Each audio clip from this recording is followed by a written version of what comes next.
Welcome to the Lit Talk, the podcast where we dive into books, leaving you long thinking after you close them. I'm your host, George, and today we're going to be looking about the book, The Road. And to talk about The Road, I brought with us a special guest, Cormac McCarthy. Bring him a round of applause, y'all. No, of course, it's an honor, honestly. Well, let's get started.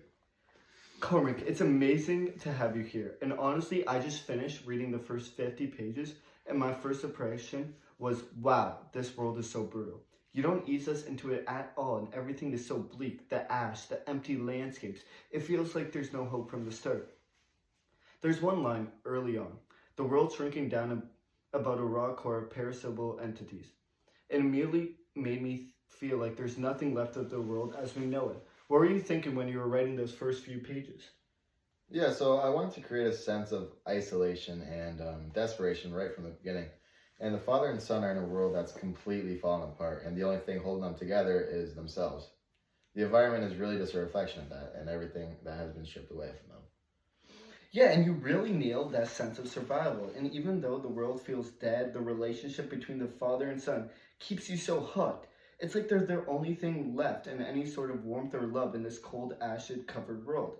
Speaking of that, I think the boy's my favorite character in the book so far. There's one scene on page 15 where he asks, "Dad, are we still the good guys?" It really is because it shows how much the boy cares about staying good, even through the world around him is falling apart. Why is the boy so focused on being good when everything else is so awful? Well, the boy represents hope in a way. He's a symbol of innocence in a world that's lost all sense of good. And even though they're constantly faced with terrible choices, he still holds on to the idea of right and wrong. And it's something the father tries to protect for him. Because as long as the boy can believe in that, there's something worth fighting for. Yeah, and that totally makes sense. And the father, he's such an interesting character too. Like he's doing whatever he can to keep his son safe, but you could tell it's breaking him from the inside. There's this part where he lies to his son about still being good people out there, even though deep down he probably doesn't believe in himself. It made me wonder, how far can they go like this? Will the father's lies eventually catch up to them? That's a great question, and it's a complicated relationship. The father's trying to protect his son, but at the same time, he's preparing him for the harsh reality, and that's why there's so much tension between what the father wants to believe and what he knows is really true. Yeah, and exactly. That's what makes me think so far about how someone will go to protect the person they love. It's kind of heartbreaking because the father's holding on to this thread of hope for his son, even though everything kind of seems so pointless in a sense. So after reading the first 50 pages, I can't help but make some predictions. It feels like something tragic is going to happen. I'm worried the father might not make it and the boy will have to face the world alone. There's this constant feeling of dread, like these things are going to get worse. Well, I can't tell you too much, but you're picking up on the right things.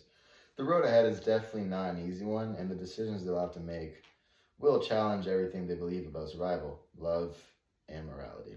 Yikes! I'm already bracing myself for what's about to come, but at the same time, I'm hooked. It's one of these books where even though it's dark and sad, you can't stop reading it, because you just have to know how it ends. Before we wrap up, is there a moment or a scene from the first part of the book that really stands out to you as the author? You know what, I was actually waiting for this question, and there is one scene that does stick with me. It's when the father teaches the boy how to use the gun just in case things get too dangerous. It's a heavy moment because it really goes to show how desperate the situation is. The father's doing everything he can to protect his son, even if that means making impossible choices. I remember that scene. It's intense. It's one of those moments where you really feel the weight of the world they're in. Well, Cormac, I just want to thank you so much for joining us today. It's amazing to hear your thoughts on the first part of The Road, and I'm really looking forward to reading more and seeing where the story goes. Thank you, George.